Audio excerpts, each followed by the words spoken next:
वचनामृतानि का अर्थ है गीता के वचन रूपी अमृत, अर्थात श्री कृष्ण ने अर्जुन को महाभारत युद्ध के समय जो उपदेश दिए थे, उन उपदेशों का एक अंश आपके इस पाठ में समाहित है।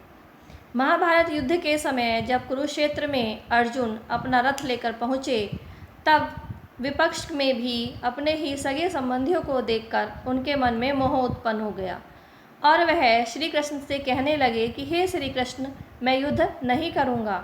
इस युद्ध को अगर मैं जीत भी गया तो मैं अपने ही सगे संबंधियों की मृत्यु का कारण बनूंगा।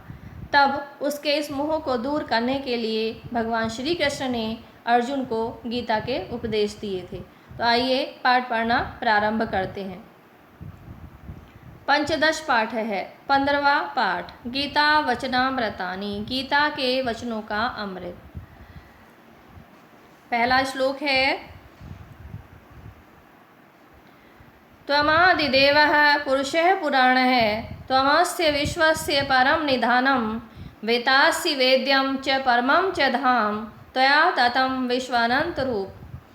त्वम आदिदेव, त्वम यानी तुम, आदिदेव है आदिदेव हो, पुरुष है पुराण है, पुराण पुरुष हो, त्वम अस्य तुम ही अस्य इस विश्वस्य विश्व के परम निधानम परम निधान हो, वेत्ता असि वेद्यम वेत्ता जानकार असी हो, वेद्यम जानने योग्य बातों के, तुम ही जानने योग्य बातों के जानकार हो, परमम च धाम तुम ही परम धाम हो, त्वया तुम ही ततम व्याप्त हो, विश्वम अनंत रूपम विश्व के अनंत रूप में।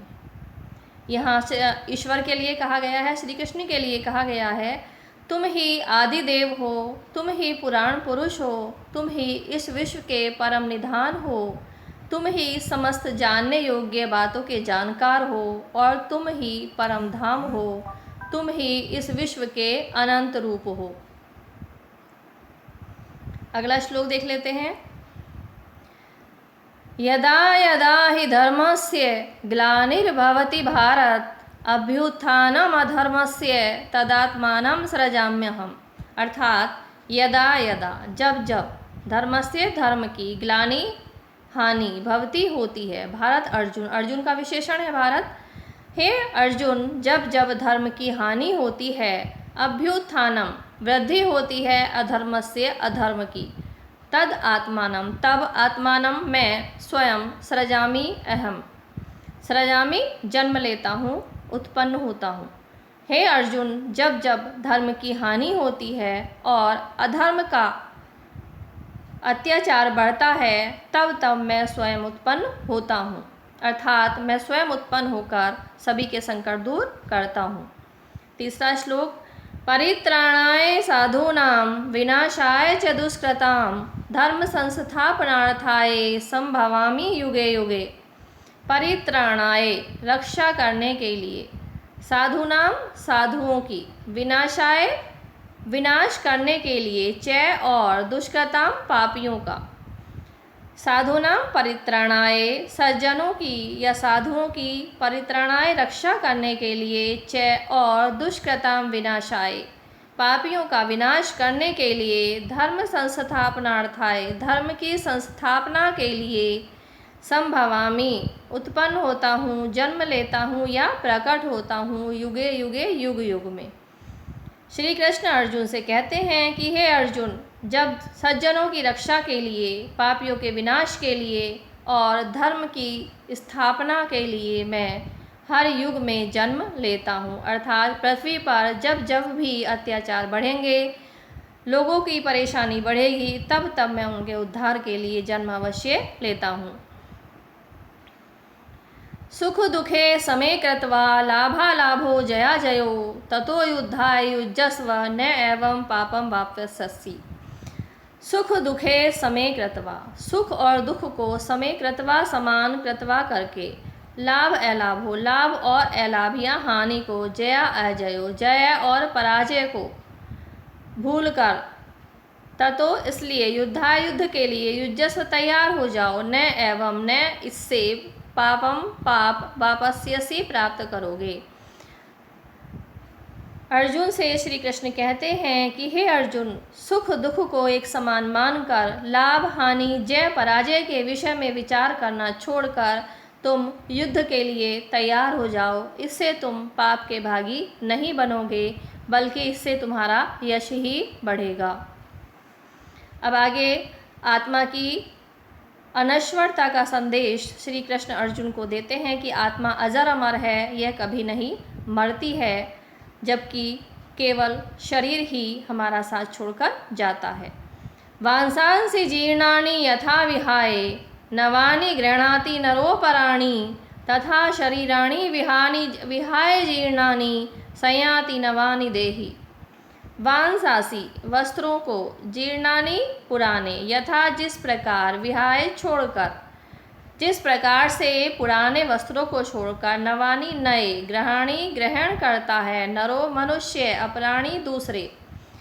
हे अर्जुन, जिस प्रकार से मनुष्य पुराने वस्त्रों को छोड़कर नए वस्त्र धारण करता है, तथा उसी प्रकार शरीराणी शरीर को विहाय छोड़कर, जीर्णानि पुराने, अन्यानि दूसरा, संयाति धारण करती है, नवानी नया, देही आत्मा।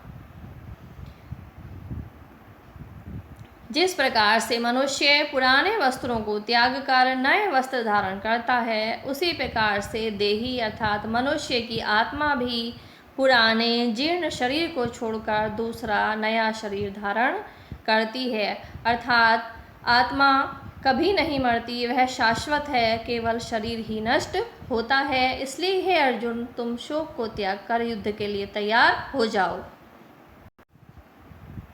नैनं छिन्दन्ति शस्त्राणि नैनं दहति पावकः न च एनं क्लेदयन्त्यापो न शोष्यति मारुतः।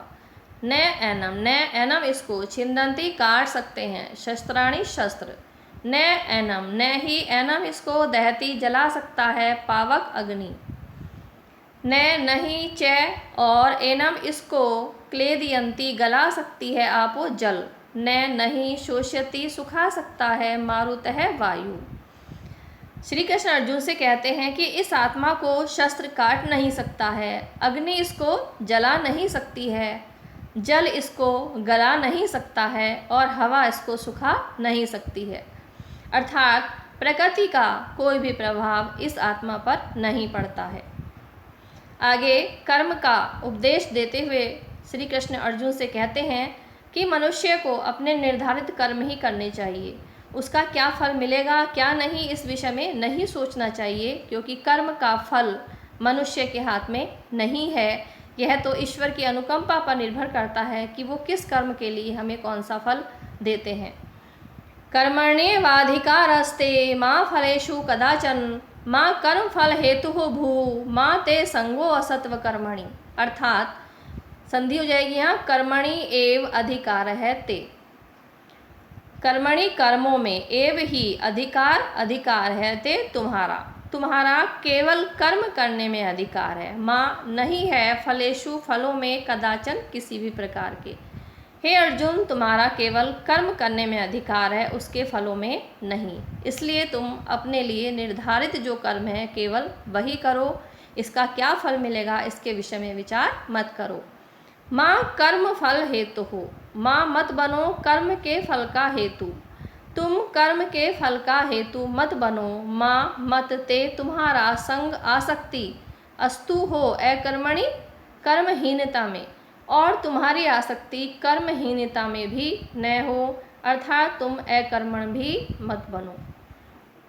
तो स्टूडेंट्स, इस वीडियो के माध्यम से इस पाठ को आपको समझने में सहायता मिलेगी, ऐसी मैं उम्मीद करती हूँ। और अगर यह वीडियो आपको पसंद आई है और इस तरह की और भी वीडियो अगर आप प्राप्त करना चाहते हैं तो चैनल देववाणी संस्कृत को अवश्य सब्सक्राइब करें। और अगर यह वीडियो आपको पसंद आई हो तो इसको लाइक और शेयर अवश्य करें। धन्यवाद।